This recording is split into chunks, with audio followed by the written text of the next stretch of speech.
मी मार्तंड भैरव असं आश्वासन देतो की माझ्या राज्यात प्रजेवर कोणताही अन्याय होणार नाही. प्रजेच्या रक्षणार्थ मी सदैव तत्पर राहील. मल्हारी मार्तंड म्हणजे श्री खंडेरायांना भगवान विष्णू यांनी हेगडी प्रधानाचं रूप घेतलं. भैरवा, या हेगडी प्रधानाचा प्रणाम स्वीकार करावा. या भूलोकावर या जेजुरीत तुमच्या मल्हारी अवतारात मी सदैव तुमच्या सोबत असेल. होय हेगडी प्रधान, मी तुम्हाला ह्या जेजुरी गडाचे प्रधानजी म्हणून नियुक्त करतो.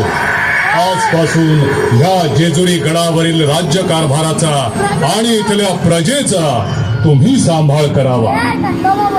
नारायण नारायण. प्रभू, ह्या मल्हारी मार्तंड अवतारात तुमचे शुभमंगल होणे आहे.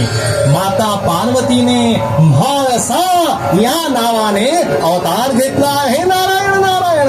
त्यांचं रूप भगवान विष्णूंनी अमृत मंथनाच्या वेळी धारण केलेल्या मोहिनी स्वरूप आहे. ज्या मोहिनी रूपावर तुम्ही भाळला होतात. नारायण नारायण.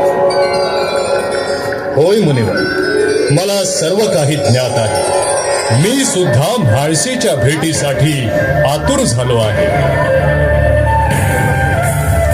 ओम नमः शिवाय.